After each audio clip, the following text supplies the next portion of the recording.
Well, good evening, everyone. Welcome to the Joe and Joe Easter Monday show, Mr. Rayo. Yes. After a 4 day hiatus, we're still lurking about, which is a good thing. And the Joe and Joe show, brought to you by Omni True Value Hardware. Uh, Oops, this always happens to me. Hold on a second. Every time we take a couple of days off, I'm a little bit behind the eight ball. So just give me a moment here. Now the Joe and Joe show should be brought to you by Omni True Value Hardware.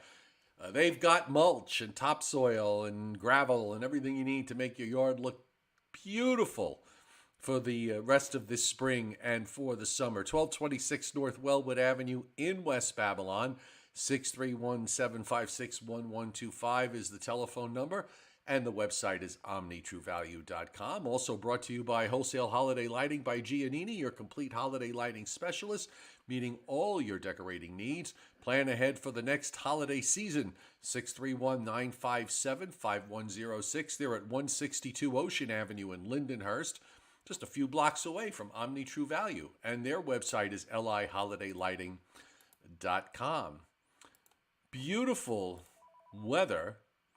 Albeit the wind today was kind of gusty for you from the northwest, and it's bone dry, which brings the threat for brush fires, but it's typical early April stuff. At least we didn't have a red flag warning. They being the National Weather Service, did issue some special weather statements indicating the low humidity, the breezy conditions, the mild temperatures, which could lead to brush fire activity. But I did not see any significant activity that popped up during this afternoon. We're moving into a nice, clear, and chilly night overnight tonight, and another lovely day with probably a bit less wind tomorrow. Joe, I honestly, I don't know about you, but I honestly don't see any kind of significant precipitation in and around our area until maybe sometime next weekend. I think this week will be pretty much bone dry Well, and when you say lots of sunshine. when you say next weekend, you mean the upcoming weekend, right? Upcoming Not weekend. not the That's right. not the weekend Right. after this weekend. Okay, I just wanted to make that clear.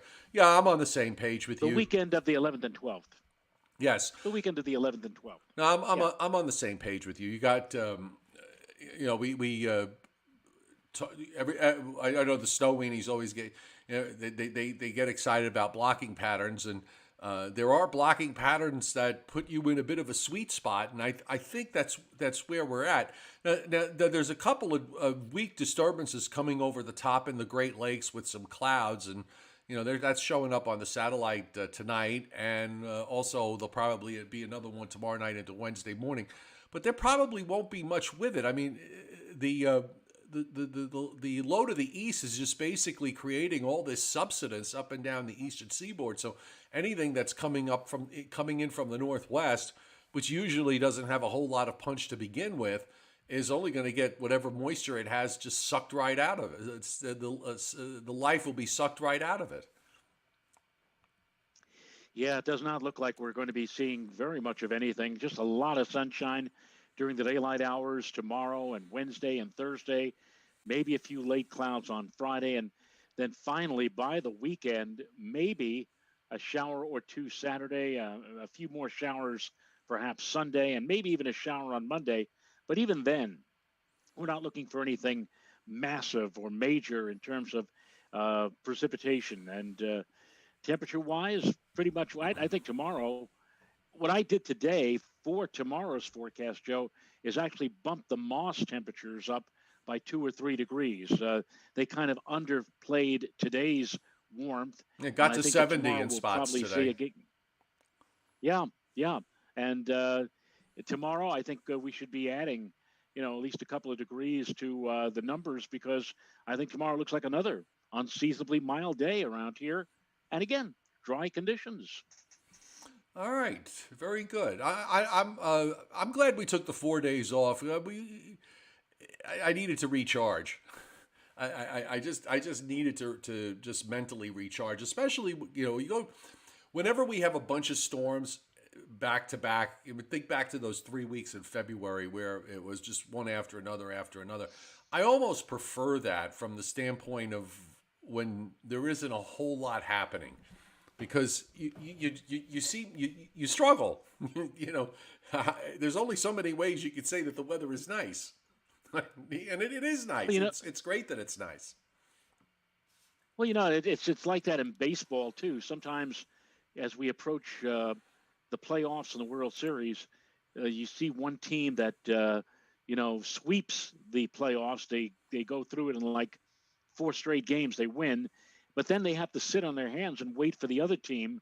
The other team is still battling, still trying to get into the World Series. They take it to 7 games. Then the World Series starts 2 days later. Well, who's prepared? Who's ready for the World Series? It's the team that's been doing the battling and the scraping to try to get into the series. They're all set and ready to go. The team that's been sitting on their hands after sweeping the team in their division, they're not ready yet. And they usually underplay, and they're usually the ones that don't end up on top when the series begins. Same thing with what you just mentioned. It's probably better when we're in an active pattern going day in and day out. Yeah, it could get a little tiring, but sometimes it keeps your mind going. Right. You have a stretch like what we are about to see. It's like, Yeah, exactly. it's what is there to talk about? Yes. Jeff Fowler hitting super chat tonight. Thank you very much, Jeff. Starting off our week on a very nice note. Thank you so much. And I'll bring up the satellite loop. This storm that's out to the east is pretty impressive looking, but it's been sitting there and sitting there and sitting there, and as a result, if you were in eastern New England and northern New England, you didn't have such a nice day. You certainly had a lot of clouds to contend with and even some showers. But you also can see what I was mentioning earlier. Take a look at that disturbance that's coming off the Great Lakes and moving southeastward. It's moving into an area where you're getting all this dry air that's on the west side of the coastal low, that's south of Nova Scotia. So this thing's just getting just whatever there is with it, and there isn't really very much, is getting ripped apart. There's another one to the northwest of that, and you see that moving across central Canada. Now that's going to be dropping southeastward tomorrow night and Wednesday, but the same thing is going to happen to that one. So except for some clouds, Joe, that are coming in, New York City north and east is just kind of this narrow band in between the storm to the east and the disturbance to the west. There's going to be an area that's going to wind up probably staying clear for much of the night. But if you go New York City south and west, you're going to get into some of these clouds. For the folks that I forecast for parts of south central and southeastern PA down into northern Maryland, I threw in the chance that there could be a brief shower overnight because there's some stuff on the radar. It might survive. What? I mean, the ground will barely get wet by it, and then this will all be gone tomorrow morning, and we'll go back to sunshine. And as you said, you bumped up the temperatures. I don't see what stops it. There's no real chance for a sea breeze tomorrow either because you still have that northerly wind, that northerly flow on the backside of the low that's offshore. Right. The winds basically are going to be the same, coming from the same direction as they were today. The only difference is that, again, today, and somebody on my Facebook page said, Joe, enough. When is this wind going to stop? Well, there won't be much wind. I mean, it'll still be around, but nothing like what we had out there today. But still the same northwesterly direction. Lots of sunshine for tomorrow. There's absolutely no reason not to add a few degrees to what the model output statistical forecast temperatures are for tomorrow. So once again, in many places tomorrow, well up into the 60s to around 70 degrees. Another lovely day. By the way, my low this morning was 28, and my high this afternoon was 74. Wow! Talk about a range. By the way, tomorrow, I mean the relative humidity ranges today were everybody was under 30% that I saw. Some people were down close to 20% in relative humidity. You're going to have the same problem again tomorrow, I think, with low dew points and very low relative humidity. So again, if you're outside playing with flammable objects, I'm not going to question you, but you got to be a little careful because you don't want to be setting off brush fires. So just bear that in mind. Yeah, absolutely, absolutely. They could go up like a tinderbox, especially the way the winds were blowing out there today. I'm sure that any stray ash that landed in a pile of decaying grass or leftover leaves from last fall, and I still have a lot of those. That could have very easily have started something. But tomorrow again, it'll be less wind, beautiful day, lots of sunshine. So get out and enjoy it if you have a chance. By the way, if you look at the satellite, except for that disturbance that's coming through, it's clear. It's pretty much clear all the way down into Florida, and you are also not really seeing a whole lot happening around the rest of the country. And there's a little bit of cloud cover in parts of East Texas. There's little short wave that's moving through eastern Colorado and into Kansas, and another one up in the northern Rockies. But the storm that's obvious on the satellite on the upper right is really the only thing of importance. And when we look at the radar, this radar loop ended at, I'm going to refresh it in a moment. I just want to see when the last frame was, as I haven't refreshed it in a while. But it ended, okay, so this was as of 4 p.m. So you can see the showers that were right along the Maine, New Hampshire border. Also in down East Maine, you saw some precipitation coming in from the east, and those showers went down to Cape Cod. The cloud cover probably made it into. The cloud line looked like it was about Concord to Worcester to Providence, so somewhere in there. Meanwhile, earlier these showers, a little band of showers there in northern Ohio, moving across Lake Erie. So let's give it a refresh here and check out what the radar looks like at 7:46 Eastern time, and give a chance for the loop to just kind of get set here. At least we can see, watch the whole idea of that subsidence. You still have some showers left in northwestern Pennsylvania into western New York. The area looks like it's weakening as it moves southeastward, and I don't. In fact, if you look at the trajectory, Joe, it looks like most of those are going to go down into Maryland and Delaware. They may not even get anywhere close to anyone in New Jersey or points north, certainly. Right. Couple of showers in northern Indiana, the Mid-Atlantic, the Southeast, Florida, back to Texas. There's nothing going on. Couple of showers and up in Minnesota. And this, I think, is where SPC's got a little bit of severe weather risk for tonight. And you are seeing some precipitation back in northern Utah and on up into Idaho, and that's with the system that's coming in from the Pacific Northwest. The Storm Prediction Center, I already had it preset to day 3. Let me go back to day 1, and this is for tonight. The Storm Prediction Center has a slight risk of severe thunderstorms over central and southern Minnesota, marginal risk that extends down into a small portion of northeastern Nebraska. Then you go into day 2, which is going to be for Tuesday into Wednesday.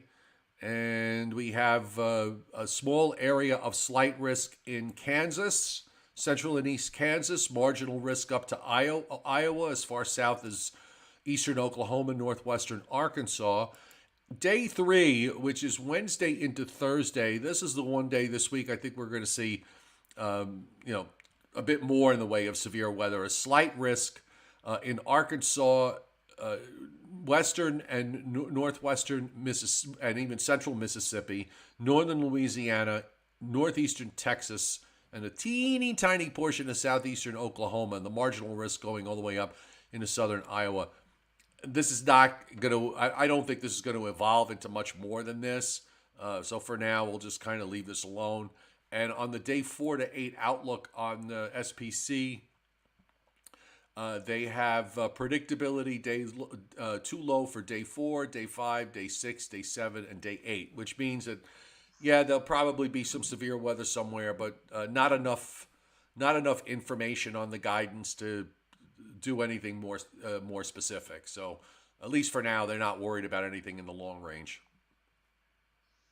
No, I wouldn't be upset about anything in the long range because uh, that block, Joe, is just it's going to hold forth for a very long time. So for us, again, it's just going to be a matter of a slow buildup, maybe of clouds late Friday, and maybe a little bit of precip over the weekend, as some uh, disturbances try to move in here against that blocking pattern. But generally speaking, it's going to be quiet. I had a you know I remember somebody I think he worked at the National Weather Service forecast office in Pittsburgh, Pennsylvania.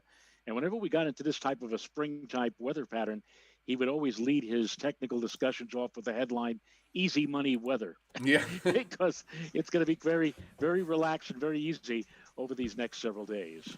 WPC on their 7-day rainfall has from central New Jersey to Long Island and a small portion of Connecticut and southern Massachusetts, Joe, between zero point zero 0.01 and 0.10 inches of rain, and that's through next Monday night. So they're looking at what's on the models and thinking, you know what, maybe most of that stuff winds up falling apart before it gets here.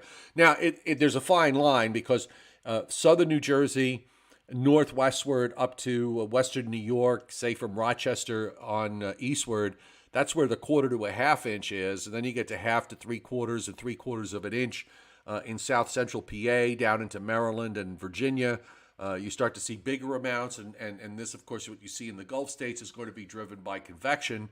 So you've got some 3 to 5 inch rainfall amounts being indicated in parts of Mississippi. I think a ton of that's probably going to come out of that area of slight risk, and also down on the Florida Panhandle, southern Alabama, southeastern Miss, anywhere from let's say 3/4 of an inch to an inch and a half up in the eastern part of the northern plains, if we can call it that, and on up into the western lakes.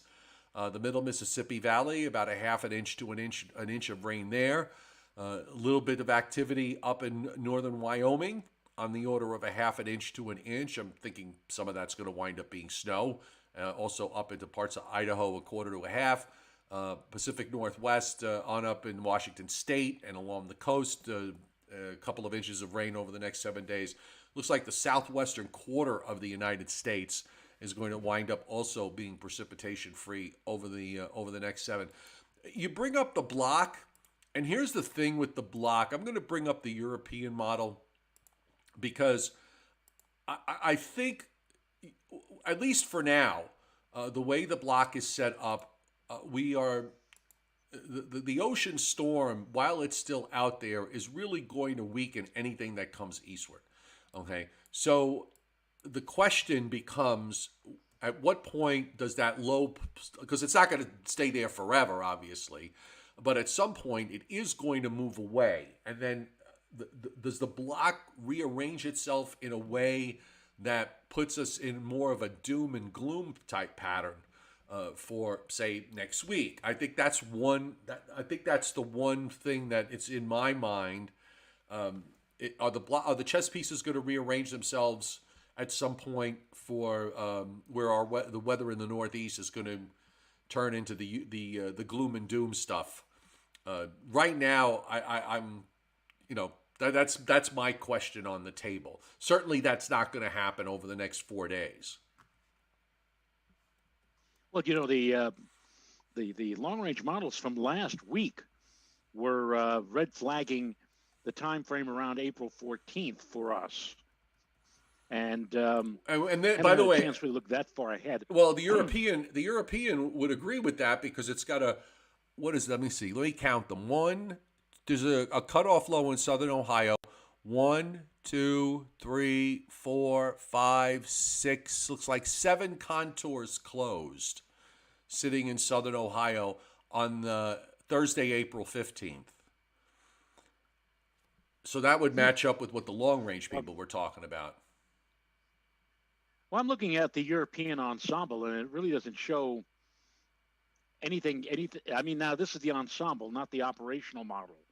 And the ensemble is first of all, the ensemble is keeping us relatively mild right on through the 15th. So any of you who are hoping maybe for a last gasp of snow, that doesn't seem to be happening. It just seems like there's like more of a flat ridge out over the eastern United States and again, that's on the ensemble, based upon what the European is saying. The operational, again, could be something completely different. But well, yeah, and what the operational is doing is you see the low to the east. It goes from Nova Scotia out to 40 and 60 by Wednesday, and then gradually just kind of meanders out there east of 60. So we've got a nice ridge that pops up in between. You look at the European, you wonder how much of that stuff in the west is going to be able to make it here into the east if this is the case. And that low, the low that winds up, that's over south of Nova Scotia now, goes east of 60, and then it stalls out just east of 60. That eventually does allow for more room for something to come eastward. But we're talking 8 or 9 days from now, and that's that's an eternity with a world of possibilities as far as what may or may not happen. And on that operational model, they have that ridge that just pokes itself up from Texas all the way into the Plain States. It almost looks like a stretch of temperatures in the 70s and the 80s, along with dry weather for Nebraska and the Dakotas and Wyoming and Colorado. While that low, the 540 cutoff sitting over the lower Ohio Valley again by Thursday morning, the 15th of April. I hope, Joe, that's not too taxing on anybody. Although this year the tax day has been pushed now into mid-May. So now let's see what the heck. Let's see what the GFS model has to say. And the GFS on its upper air takes the low down to 40 and 60. It sort of meanders it between 60 and 55 west. It's a little bit further to the east than the European. It just it's far enough east where it leaves more of an opening. Although it still has that little ridge pop up. Little ridge pops up on Friday, and you got all energy that's rotating from the northern Rockies back over into the northern Great Lakes. But then the GFS forms another low over Newfoundland, and then that spins around and goes back westward. And I'm looking here at next week. It's got a much smaller, tightly wrapped upper low that moves from Iowa to Indiana to western Pennsylvania, and then eventually drops down into northern over Chesapeake Bay as several contours cut off. It's not quite as large in terms of the geography that it covers like the European has, but it does have something that kind of breaks through, again, because the chess pieces sort of rearrange themselves. So Mr. Ruben Fairchild asking the misdiagnosis of the block. There's an automatic assumption. I think the big issue for everybody was not recognizing the fact that the block actually is pretty far south. It's running just north of 50 degrees north, between 50 and 60. It's not really quite up. Usually when you get these blocks, if you get something that blocks up into the Davis Strait, right up in here, like we had back in February. But this block is is further south. It's south of Iceland, south of southernmost Greenland. It's kind of wedging in there into Labrador, and then the problem is that the upper low is in a position that we actually have a north. We've had northwest winds here today. Usually, when you get a blocking pattern where the weather's going to be sour, you're going to wind up with something that produces a northeast or an east wind, and that's just not going to happen when you got an upper low that's that far west back through Nova Scotia. This would be a case in the wintertime where we'd be blowing away with cold air. That's the other thing here too, Joe. There's no, unlike sometimes in April where you get these sort of remnant cold air masses, and obviously we had one that came down late last week, but the cold air from Canada is really pretty much pinned up northern Canada back up north of Alaska, and there's no alleyway for it to come down. So we're blocking Pacific air, just like we did back in January. And when you're blocking Pacific air, there's really, it's going to, this time of year, you're going to be able to warm up, particularly if you do it with if you get sunshine and a north or a northwest wind, you're going to see your temperatures outperform guidance. And that's what we're seeing. Yeah, and Ruben Fairchild has also been alluding, and I'm not going to mention the name, but alluding to one particular forecaster on the chat board who was talking about the block and talking about how this would not be a good pattern for us because, in that forecaster's opinion, we were going to see a protracted spell of gloom and cloudy, dreary weather. But again, if he was making that outlook from last week, maybe he was just arbitrarily assuming that the block would be, or the upper low would be further east instead of further to the west as it ended up. And as you said, with that positioning further to the west, we're getting more of a drier north-northwest wind, as opposed to if it were further to the east, we'd be getting that northeast wind, which has always played the role of bringing us kind of a raw and rather dreary weather pattern. But this time it didn't quite work out that way. And this time we're going to be enjoying a stretch of dry, fine weather. Or the other option is that the upper low drops down to off the New Jersey coast, which every once in a while does happen, and that would also put you into what I would describe as a gloom and doom type pattern. And there were a couple of model runs that were suggesting that back about 10 or so days ago, and obviously that did not come into play. So let me just roll back this surface map again on the GFS, which is being generous in trying to break through something because it takes this upper low a little bit further to the east. Unlike the European, you look at the GFS and you want to throw in the chance that there could be some showers, Friday night, Saturday, Sunday, maybe even to Monday. I don't think anything, even if they do materialize, it's not going to be anything continuous.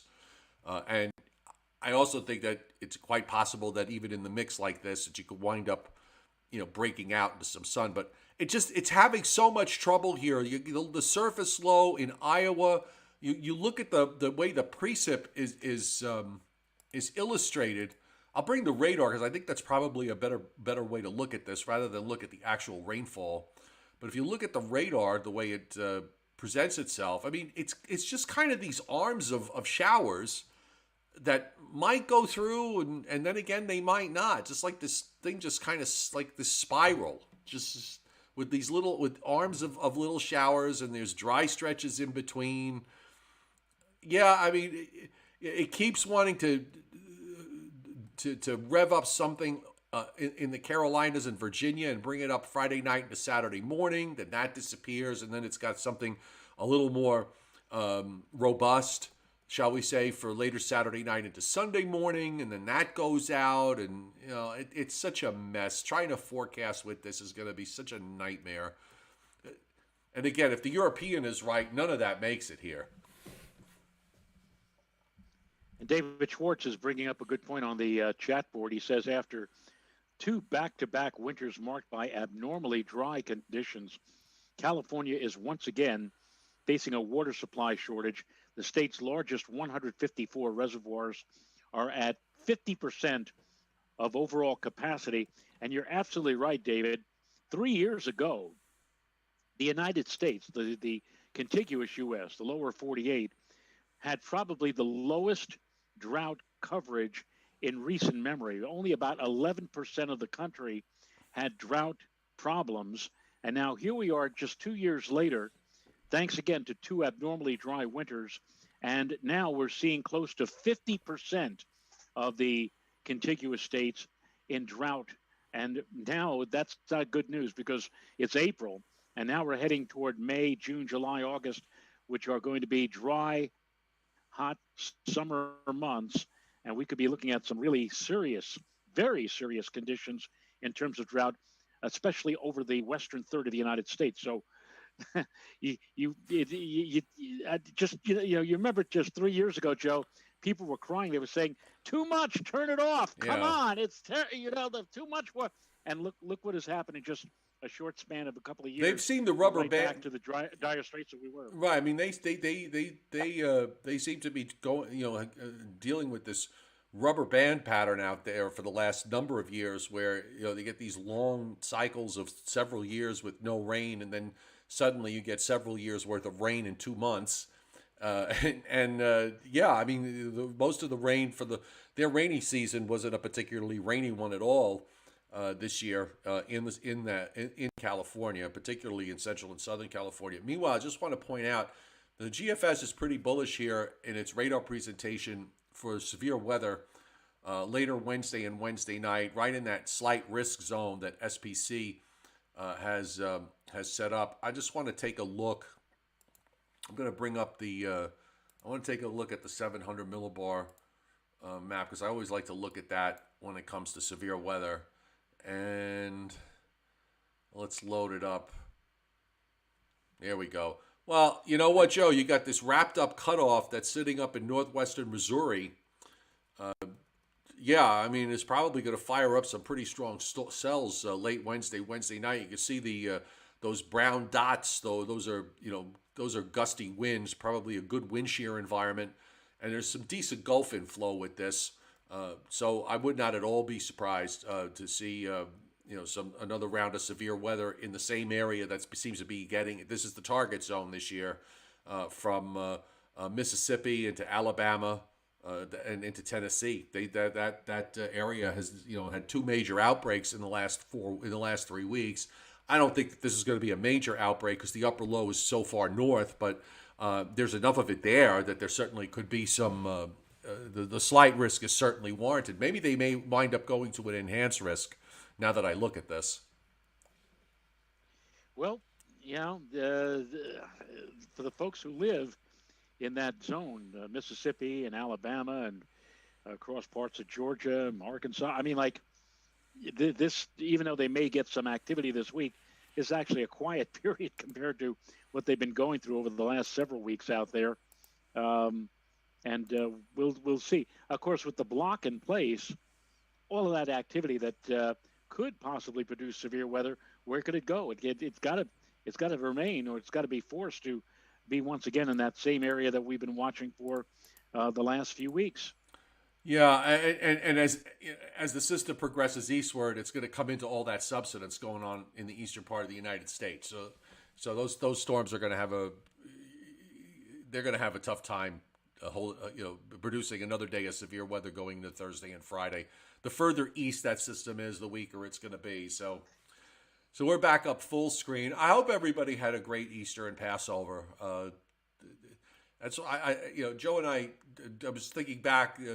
We actually have done this before, right around the Easter holidays, where we just usually take 3 or 4 days and just take a breather. So hopefully you took everybody took a nice 3 or 4 day breather and enjoyed the Easter festivities yesterday. Actually, I did more driving yesterday than I've done probably in the last 2 or 3 months. My sister and my mom live back where we were brought up, Joe, down in Throgs Neck in the Bronx, and neither my mom my mom is almost 88 years old, so she doesn't drive anymore. My sister never learned how to drive, so we brought them up here to where I am. So it meant driving 50 miles south to pick them up, 50 miles north to bring them up here, and then bringing them down and coming back after dropping them off last evening. So I did about 200 miles worth of driving. And like I said, I haven't done that much driving in one sitting and in one day since, Lord, I don't even remember when. It was a great day. We had lots of people over the house yesterday. It was Easter Sunday. My wife made her annual bunny cake. Yes. I broke out my Bugs Bunny tie for Easter, for the Easter bunny, and the weather was just beautiful all straight through the afternoon, and it was just great. And I hope everybody out there had either a great Passover or a great Easter holiday, because the weather certainly was on our side this year. It was. Now you have Briller Jeopardy today, so I do, and Mr. Briller was very nice to send that over, and I'm going to get it right now for you. And where is it? Here we go. Yes. And this particular Briller Jeopardy for Mr. Chiaffi, and he thanks the chat board for suggestions. The category tonight, Joe, state nicknames according to state nicknames. And the first question is, according to a recent survey, these 5 state nicknames are the hardest to identify. And to get a passing grade, you have to get 3 out of 5. So here we go. One of those 5 is the natural state. Number 2 is the sunflower state. Number 3, the equality state. Hold on a second. Let me write these down. Okay. Oh, hang on. Let me just. I While you're done, I'm going to take a. See, I have my yellow pad. You guys. Because it keys out. Okay, great. All right. So give them to me again. First one, number 1 is the natural state. Okay. Number two is the sunflower state. Okay. Number 3 is the equality state. Wyoming. Go on. Number 3, Wyoming. You're right. You're right. Go on. Number 4 is the beehive state. Oh, I know this one. Oh, good God, I know this one. The beehive state. Okay, go ahead. Want me to give you a hint? No. Give me the last. Those are 4. Those are 4. Give me the 5th one. Or number 5 is the peach garden state. The peach garden state? Right. I mean, Georgia's the peach state. I know. And New Jersey is the garden state. And those jerseys, so but there's a peach garden state. Oh, good Lord. So find a state that is the hybrid of Georgia and New Jersey. Oh God, the beehive. I know the beehive state. I know which one. It's like buzzing in my head. To use a bad simile there. Give me. Number 1, the first one, the natural state. Mm-hmm. I have an issue with the chairman on that. I have my trustee, and I'm going to show you how trusty it is. This atlas, I've had this atlas now for over 50 years. The cover is falling off of it. It's my Hammond World. It's my Hammond World. I have one of those. I have one of those. And I've had this for over 50 years.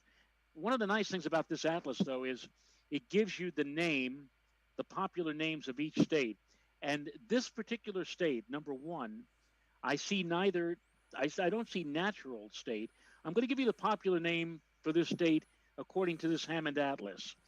You could either have it as the land of opportunity or the wonder state. And Scott also has the natural state.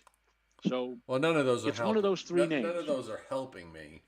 All right. Well, so I'm thinking the peach garden state is either, since we have Georgia and peaches are big here, and I'm thinking that neighboring Alabama probably grows peaches too, and neighboring South Carolina probably grows peaches. So I'm going to say the peach garden state. No, the South Carolina is the palmetto state, right? I believe so. All right. Well, that theory goes out the window. I'm gonna check. I'm gonna say Alabama. Then you're so far away. You're not even in the same area. Really? Oh, I guess there's West Coast peaches. Now this makes more sense to me. The Hammond Atlas says that this state is not known. It doesn't refer to this state as the Peach Garden State, but it does refer to this state as the flicker tail state, or now this is a dead giveaway, the Sioux state. The Sioux state. The Sioux state. The Sioux state or the flicker. I have neither one of them. Neither one of them rings a bell for me. All right. Well, what is it? I'm dying to know. You want the Peach Garden State one? Yeah. And my torture. All right. The Peach Garden State or the Sioux State or the Flicker Tail State, whichever of those you want to go with, is North Dakota. Really? North Dakota. Oh, Sioux. Oh, okay. I got it. Okay, now I get it. All right. I was thinking Yeah. SUE, like Mary Sue. And No. and I was back south again. The Beehive State. Okay, I need a hint for this because I know it. I How know. about if you go to this state, which I have gone to, and you look on their license plate, at least it was on the license plate when I was there many years ago. They say it's the greatest snow on earth. That's what they advertise the The state greatest as, snow having the on greatest Earth. snow on earth. Yes, Utah. Utah. Oh, okay. That is the Beehive State. Oh, okay. Now let's go to the Sunflower State. All right. So that's now. I'm thinking. For the Sunflower State is Southwest somewhere. Yeah. No. All right. No. Okay. Yeah. Could be, but not likely, Doc. Okay. Sunflower. And we still have the natural state.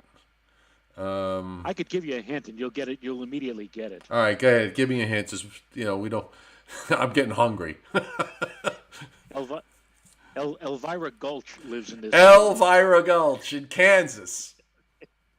In Kansas. Kansas. That's right. And is the natural state Oregon? No. Colorado? No. Uh. And no, Robert Redford didn't come from there either. Oh, good God. Or Roy Hobbs. The natural. No. No. Idaho? No.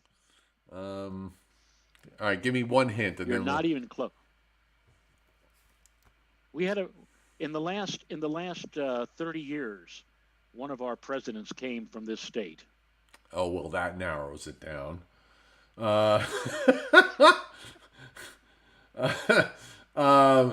the last 30 years? He was governor of this state. Wait, in the last 30 years? Correct. Well, he was president in the last 30 years. All right, but he was so also the governor of this state. All right, Bush, Clinton, Bush again, Obama. I should have rang the bell when you said his name. Oh, okay. So it's either Clinton or Obama. So I'm thinking either Arkansas or Illinois. Arkansas? You're ringing a bell. I don't get the bell thing. Yes. Arkansas? Oh, well, you said yes. Arkansas. Okay. Obama was never a governor. No, he was a senator, but I just went through. I forgot that part of the clue. All right. Well, that wasn't too bad. Right. That wasn't too bad. Did you get the equality state? Yeah, Wyoming. They were the first. Yeah, okay. They were the first state to approve to give women the right to vote. Yes. Okay. That was like in 1870 or something like that. Right. And then they still only have one member of the House of Representatives because there are not that many people that live in Wyoming. And one of them's probably watching this show right now. I listen. That's on my list of states to be. I want to go to Wyoming. I want to go to Montana. I want to fly fish in Wyoming. Because my understanding is the fly fishing in Wyoming is just insane. So I want to go. I have my fly rod. I'm gonna go and fly fishing on Wednesday. Here. I know if he was still alive, I know you would have loved to have gone fly fishing with Kurt Gowdy on The American Sportsman. Oh, yeah. Oh, God, yes. Absolutely. Was that the only question, or was there another one? That was the only question. Well, it was 5 questions. 5 questions. All right. And he also says Renato with Briller cooking Jeopardy next Sunday, April 11th. Okay. So we'll be set for that. All right. So I guess that kind of wraps it up. No major storms around, like I said at the start of the show. Taking the last 4. We missed the snow flurry action that happened. What was it, Friday? There were snow showers around? Oh, yes. Yes, and in fact, my deck got coated on Thursday night, Friday Yeah, but the morning? park didn't get coated. No, it did not. No, there were actually Nope. I saw some pictures from folks in parts of northwest New Jersey near the PA state line. With some elevation, some nice Yeah. shots. Some pretty good coverage on colder, mostly on colder grassy surfaces. But There was my 1.4. There was my 1.4 inches, and way north and west. there were snow showers on Long Island too. They set up right over central Yeah. Long Island like they always like to do. It just reminds me of something I wanted to say earlier because someone had asked me on the YouTube comments on one of the videos last week, which I apologize. It took me, I finally got caught up today, and I went back and answered a number of them,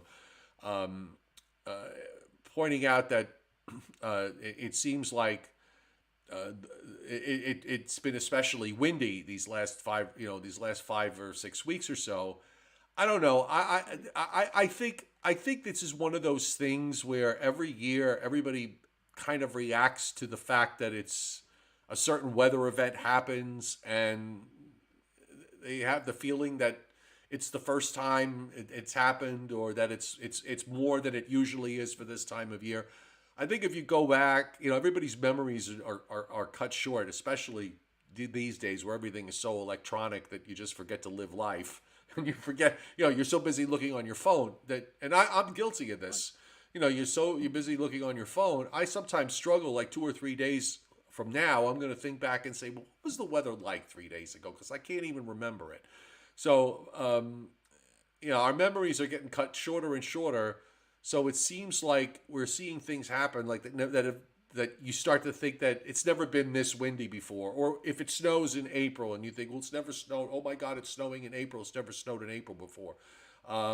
So I would question whether, I bet you if you look back and counted the number of windy days, if you wanted to set a parameter for windy days, let's say, number of hours where the sustained wind is over 20 miles an hour or something like that, or 25, whatever you want to use as the number. I bet you could go back and look and find that it maybe we had an extra, bunch of hours of wind this March versus maybe the last March or the March before. But then you go back, another year, keep going back year after year, and then the number was higher. So March into early April is doing what March to early April does, which is you get these situations where you get into wind, and that's how I look at it. Yeah, it just depends on how good your memory is, and I also believe that people think that weather is a lot worse than it was years ago, but only because 20, 30 years ago, weather was not given the same. You could watch the evening news, and you rarely ever saw a weather story, whereas now, we have people with their cell phones and we have their iPhone and taking pictures, and it ends up going on national news or whatever, and it's mentioned almost every night. So I don't think the weather really has gotten any worse than it was 20 or 30 years ago. It's just that we become more aware of it because so many more people are taking pictures. But when you and I were growing up, it was very rare.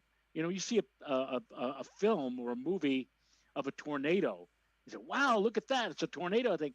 But now, all these years later, you know, everybody's got their phones and everybody's TV stations with their cameras and everything else.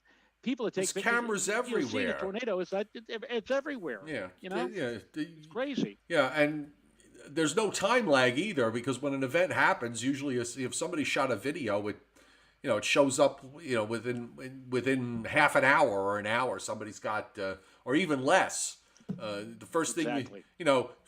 what's the first thing you do when a destructive tornado goes through your neighborhood? You have to upload it to social media. Your house may have been destroyed, but I got to put the video up.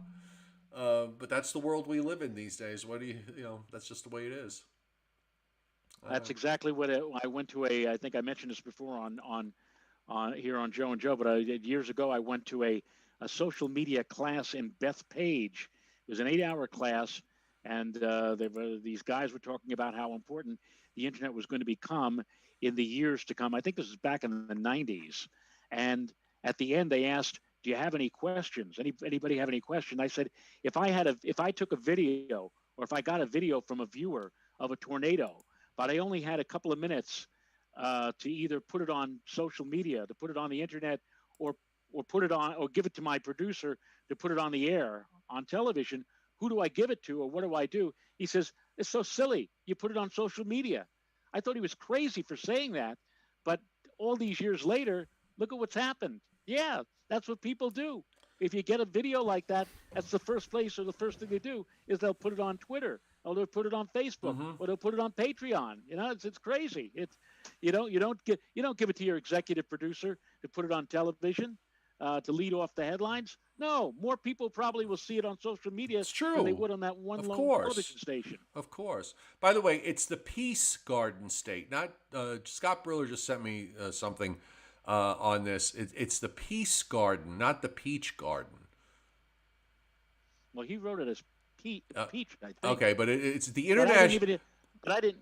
But I didn't even see that in the Hammond World Atlas. The International Peace Garden straddles the boundary between North Dakota and the Canadian province of Manitoba. In 1956, the North Dakota Motor Vehicle Department placed the words Peace Garden State on license plates, and it proved so popular the North Dakota legislature adopted it as their official nickname a year or so later. Okay, well, I'll tell you, this was then a typo on Scott's part when he sent me the question, because number 5, he has the Peach Garden State, not the Peace Garden State. So, by the way, it cut. I'm only doing what I'm. I'm only doing. No. I understand. By the way, apparently, and it cut off, so I don't know, because this is like, and this is one of those, and the murderer is, and then it just the TV blows up. The beehive is for Utah. The beehive state. After its official state emblem, the beehive, Salt Lake Magazine notes that this has nothing to do with actual bees and everything to do with, and then it goes blank. So we got the Peace Garden State and the Beehive State. So, and Kansas. Didn't we have a? I'm sorry, Kansas has known. No, I was going to say Kansas has been. You go.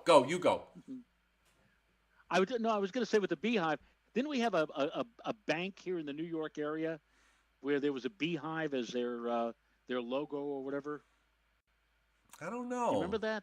Maybe the Dime Savings Bank or whatever. I don't know. I don't remember. And what were you going to say? The Kansas. What were you going to say about Kansas, the sunflower state? The state of Kansas has been known by a number of different nicknames. Writes the Kansas Historical Society. I'm sorry, historical, not hysterical, historical society. But the most popular is the sunflower state. The native wild sunflower grows around the state and was named the official flower in 1903. And Michael McGuire hitting Super Chat tonight. Thank you so much. He says, thank you, Joe and Joe. 78 today on LKN in North Carolina. So I'm assuming you say, 78 degrees. I thought you were telling me you were this was your birthday and it was 78. Shows you where my mind is at. I'm sorry, Michael. Thank you so much. 78 today on LKN in North Carolina. That is, it's warmer than I was. But I'm 2,000 feet up, so it's no surprise that I was 28 this morning and then 74 for a high this afternoon. Joe Maiano pointing out Fairbanks, Alaska had a record snowfall of 13 inches on Easter. So if you wanted a white Easter, you had to go all the way up to Fairbanks, Alaska. Fairbanks, Alaska. Yes. And on that note, Mr. Rayo, Joe and Joe Weather Show is brought to you by Omni True Value Hardware. With all this nice weather, head over there and get your mulch and get your topsoil and get everything you need to get your lawn and your garden in tip-top shape. 1226 North Wellwood Avenue in West Babylon, 631-756-1125. And they do have the best prices in town, OmniTrueValue.com. So you and I will be back tomorrow night at 7:30 Eastern Time. we will be here to talk about a whole lot of nothing. Correct. And everybody, thank you very much for being here tonight. As always, and Christina Pedia is back. She's been still recovering from COVID. So we hope your recovery is progressing and that you're doing better every day. So all the best, all the best to you. And we'll see you all again tomorrow night at 7:30. Good night, everybody. Nighty night.